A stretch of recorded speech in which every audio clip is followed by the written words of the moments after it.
Bienvenidos a este foro de discusión con tema de política económica. Hablaremos del marco institucional en el país, así como de los actores que intervienen en la política económica y cómo estos elementos inciden en la estabilidad o inestabilidad de la misma. Para hablar de ello tenemos a un grupo de compañeras, también información de la Licenciatura de Ciencia Política y Administración Pública, que han preparado el tema para abordarlo a profundidad. Gracias por la invitación. Si me permites comenzar, es necesario para adentrarnos en el tema conocer qué es política económica. Según Juan Cuadrado en su libro Política Económica, Elaboración, Objetivos e Instrumentos, esta consiste en la aplicación de determinadas medidas que realizan las autoridades para conseguir determinados fines. En otras palabras, es el resultado de una decisión o acción deliberada de una autoridad. En primer lugar, se habla de una política económica de objetivos, los cuales pueden dividirse en dos temporalidades, a corto y largo plazo. Entre estos se encuentran temas como la estabilización de precios, contar con una balanza económica sana y lograr una situación de pleno empleo en el país y lograr una distribución equitativa de la riqueza. Ahora, esclarecido este punto, podemos hablar acerca del marco institucional, que es entendido como el conjunto de instituciones responsables de la aplicación de las políticas económicas, las leyes por las cuales deben regirse y los mecanismos de coordinación entre ellas. De acuerdo. Entonces, ¿esto significa que podría haber un gran número de interventores? Por supuesto, dentro del marco institucional están implicados un gran número de actores e instituciones, los cuales, en este caso, están enfocados a generar una estabilidad económica en el país. Entonces, ¿cómo es que todos estos interactúan? El Plan Nacional de Desarrollo hace énfasis en la estructura del gobierno federal y referencia al Banco de México en la interacción para mantener la estabilidad. Sin embargo, ¿quiénes además de ellos podrían intervenir en la política económica? Juan Cuadrado enlista en su libro a los diferentes actores que intervienen en la política económica. Entre ellos se encuentran los poderes legislativo, ejecutivo y judicial, y los partidos políticos. Dentro del Poder Ejecutivo se encuentran las diferentes secretarías de Estado que conforman la administración pública de nuestro país, la estructura primordial del gobierno federal. Es aquí en donde precisamente encontramos a la Secretaría de Economía, ¿no? Este entendido puede considerarse como uno de los actores principales de la creación de la política económica, pues su objetivo es lograr un crecimiento económico alto y sostenido a través de la innovación de los sectores económicos públicos y privados. Así es, además, como parte de su objetivo, busca desarrollar e implementar políticas integrales de innovación, diversificación e inclusión productiva y comercial, así como de estímulo a la inversión nacional y extranjera. De acuerdo a ello, otro actor involucrado en la estabilidad de la política económica en México es el Sistema Nacional de Fiscalización. Se entiende como el conjunto de mecanismos interinstitucionales de coordinación entre los órganos responsables de las tareas de auditoría gubernamental en los distintos órdenes de gobierno.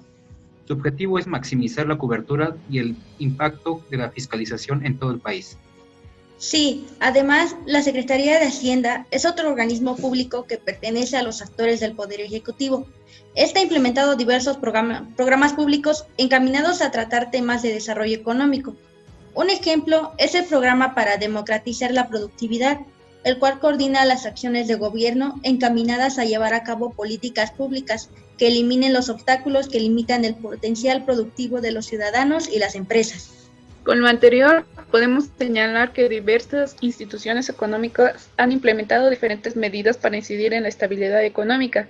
Sin embargo, estas medidas fallan en la implementación aunque el diagnóstico sea preciso. Pasando a otro tema, es necesario preguntarnos si en México existe o no la estabilidad económica. Bueno, históricamente México ha atravesado por diversos momentos de inestabilidad. Después de la crisis económica de 1976, la devaluación del peso dejó en gran incertidumbre en el país. Su solución fue apoyarse del Fondo Monetario Internacional, un programa de ajuste, cuyo objetivo fue mejorar la situación fiscal y aumentar las reservas internacionales. Para el año de 1981, el gobierno recurrió al endeudamiento externo como forma de financiamiento. Para el año de 1982, se vio un gran estancamiento de la economía debido a las grandes presiones del mercado cambiario. El Plan de Estabilidad Económica, iniciado a finales de 1987, causó una drástica reducción inflacionaria y renovación del crecimiento económico, dado que esta posición ocurrió gracias al contexto de una sólida balanza de pagos. Para el periodo de 1988 a 1991, se dieron a la tarea de mejorar el desequilibrio de las altas tasas de inflación, así dando fuertes ajustes fiscales y monetarios, además de la negociación entre los sectores laboral, empresarial y gubernamental. La clave fue el papel que desempeñaron las políticas monetarias internas y el tipo de cambio que se manejó para la deuda pública interna. En síntesis, poder alcanzar estabilidad y crecimiento económico es necesario tener las siguientes condiciones: un incremento en la tasa de producción para el servicio de la deuda externa, un flujo adicional y sostenible de fondos del extranjero y el aumento del valor de la moneda nacional. ¿En México se cumplen todas estas condiciones? En México se asume únicamente una estabilidad macroeconómica, debido a su gran intervención en las políticas internacionales. Los logros obtenidos en la política económica ha sido la afinación de las políticas fiscales y el manejo de la balanza de pagos. A pesar de los fallos y contrapesos de la política mexicana, esta logra incidir en que los factores que se mencionaron para el crecimiento económico a consecuencia de la inversión privada nacional. No obstante, a pesar de que vive un periodo de notable estabilidad macroeconómica, hay un estancamiento económico notable. Sí, ya entiendo. En lo personal también me parece importante considerar a los actores. Jacqueline, ¿sabes si el gobierno actual se apoya de asesores para tratar los temas relevantes para la política económica? Claro, el gobierno actual, como todos los anteriores, se ha apoyado en un equipo de asesores. Estos acompañan principalmente al presidente, con el objetivo de orientarlo en temas precisos. De hecho, el gabinete como tal podría completarse como un equipo de apoyo, que a su vez se estructura para que cada acción realizada, así como el discurso, sean emitidos con precisión y fluidez. En este sentido, es importante mencionar que uno de los temas de la agenda más relevantes en la actualidad es el crecimiento económico. Por ello, la política económica a través de la política fiscal y la política monetaria orientan la toma de decisiones para cumplir con estas metas y objetivos. Así como el presidente es asesorado tanto por el grupo empresarial como por un equipo técnico y especializado, de la misma forma otros tomadores de decisiones también son asesorados, particularmente los titulares de la Secretaría de Hacienda y la Secretaría de Economía, quienes trabajan por medio de asesores para ofrecer respuestas a problemas actuales. Este grupo, tanto de forma individual como colectiva, inciden ampliamente en las fases de la política económica. ¿Sabes si existen mesas de debate en donde se toquen temas referentes a la política económica? Claro que existen. A pesar de que los temas de política económica parecen hacer más ruido en la academia, pues constantemente se discuten estos temas por la apertura de las instituciones educativas, así como de las instituciones especializadas. El gobierno en turno también ha promovido las discusiones al respecto. Tan solo este año se considera hablar del tema con perspectiva de género en la Mesa Federal de Políticas Económicas, con el mismo nombre, una mirada sin duda relevante. Además de ello, México también participa con organismos internacionales, como la Fundación Friedrich Ebert Stiftung, para aperturar el diálogo internacional. De la misma forma lleva a cabo dentro del país mesas de trabajo para entablar conversaciones, por ejemplo con el grupo de empresarios del país, con el objetivo de nutrir la perspectiva gubernamental. Como se mencionó anteriormente, el marco institucional no solo consiste en las instituciones u organismos públicos que implementan las políticas económicas, sino también en las leyes o normas que rigen el actuar de estas, es decir, el marco jurídico. Julia, ¿cómo aplica este marco en México?